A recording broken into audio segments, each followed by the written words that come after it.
Kumusta kayong lahat mga taga-subaybay? Gusto nyo bang magbakasyon? Lalong-lalo ngayon papunta na tayo sa summer, ha? Mayroon akong ituturo sa inyo na para bang napunta ka sa ibang bansa.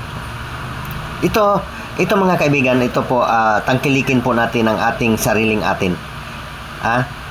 Ito po pwede po ditong halimbawa may mga okasyon, kasalan man, reception area po ito. Ito maluwag po ang parking dito. Ito pwede po parking dito, tapos hanggang doon sa baba mayroon din parking doon. Mga kaibigan, kakaiba po ang ating pag-aralan ngayon. Ito po ay nakikita nyo yan, dragon fruit yan. Ibig sabihin, ang pamagat ng ating video mga kaibigan, puntahan mo ang Dragon Fruit and Resort, Barangay Palo Alto, Calamba, Laguna. Ayan, ang gusto ko kasi hindi kayo maliligaw. Pag ako nagturo, 100% hindi kayo maliligaw. Hindi ako kagaya ng magtuturo na kulang-kulang. Eksakto po, ha? Ayan, ito po yung entrance. Kung napapansin niyo, parang yari sa native. Yan, yung bahay kubo. Kawayan talaga yan. At saka pawid. Nakita nyo naman itong gate. Kaya kumbaga nga, parang nitibo. Ayan, ito po. May swimming pool dito. Ayan. Ibig sabihin, mayroon naman dyan pang bata, mayroon naman pang matanda. Hindi naman kalakihan ang area, pero ang kagandahan dito mga kaibigan, kung halimbawa, ilan ba kayo?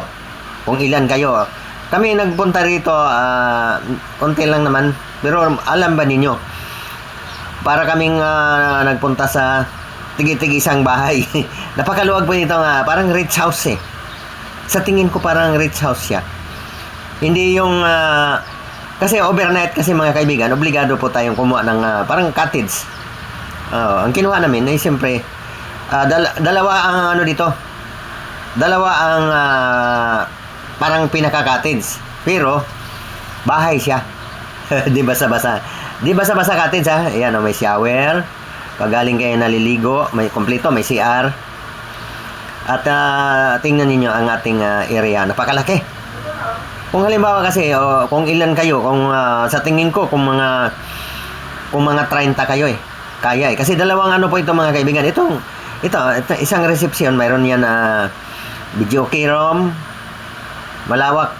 May mga gamit, pwede dyan sa magkape, may refrigerator, at banda roon, mayroong kusina.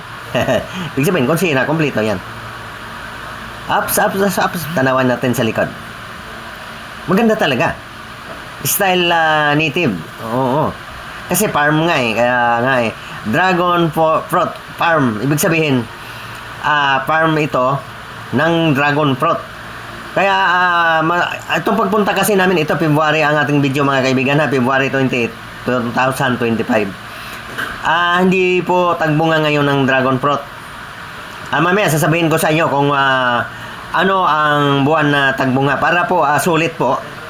Pwede po tayong bumili diyan at kausapin natin ng ating kasi isa lang ang mangyayari siyempre yung binyo itong resort at saka yung farm, dragon fruit farm. Sana. Ayan yung mga dragon fruit mga kaibigan, kaso nga hindi nga tagbunga ngayon ay ang sabi na tinanong ko doon sa mga tao doon, Mayo daw ang bunga niyan mga kaibigan. Ayan, nakikita niyo napakalaki.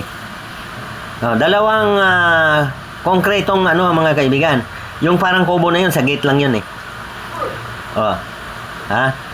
Ito, silipin natin sa loob. Ito na yung yung pinaka up and down kasi ito. Sa baba may bilyar. Kung sino, di ba? Kanina yon sa unang building, may videoke. Dito naman sa pangalawa may bilyaran at saka mayroon ding kainan. Kung halimbawa Hindi ko po alam kung halimbawa kung isang bahay lang ang isang room lang ang kunin. Hindi kasi room ang tawag diyan, parang house. Isang cottage lang ang kukunin mo. Pwede siguro. Ang kinuha talaga namin dalawa. Ayan oh. May overlooking pa dito mga kaibigan. Akit tayo dito sa taas. Dito to sa pangalawang building. Konkreto po ito. Hindi po basta-basta yan. Oh. Di ba? Mamaya madudungawan na natin ang atong farm, mga dragon fruit na mga tanim. Napakaluwag dito sa taas. 2 kwarto dito mga kaibigan. At mayroon ding CR na sarili dyan. Para kang ang nasa rich house talaga eh. Ito pinagmamalaki ko talaga to. Kasi alam niyo tinabi ko nga doon sa may-ari, ibablog namin ng iyong pwesto. Totoo mga kaibigan. Sa luwag nito eh. Dalawang ganito, parang rich house. Mamaya sabihin ko sa inyo kung magkano ang presyo. Pero bawal yata magsabi. Pero alam niyo mga kaibigan nagbigay sila ng discount ngayon. Ito na overlooking, silipin na natin dudungawin na natin ang ibaba. Dito tayo sa second floor na tayo mga kaibigan Ayan, may mga bakahan pa nga doon Hindi ko lang ma-zoom itong aking Doon banda may mga bakahan dyan. Doon sa medyo malayo. At ayan, may mga bakante pang lupa dyan. Ano ba, sunrise ngayon mga kaibigan. Ang maganda talaga mga kaibigan, ang punta nyo dito ay hapon. Para po kinabukasan, manamnam ninyo yung pagsikat ng araw dyan banda. Saka siyempre, sa pagdating ninyo sa hapon, magligo-ligo na kayo, pwede. Di ba? Ano po ito mga kaibigan? Baka doon sa mga nagtatanong, si Maring Vicky nagtanong, hindi po ito hot spring malamig lang po ito. Malamig.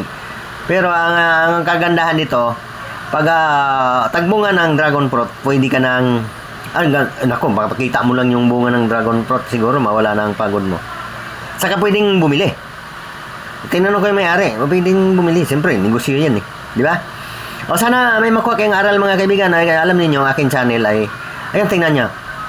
Pag dinungawan mo yan, yung vlogger din yun, aking may bahay. Pag dinungawan mo yan, parang nasa ibang bansa ka Ayan, tangkalikin po natin ang sariling atin. Kung sino mga nagtatanong, maya pa exit po ito kung galing kang Maynila. O kung galing ka man ng Quezon Province, maya pa exit. Yan magandang lugar, maluwag. Kung may mga okasyon kayo, dito na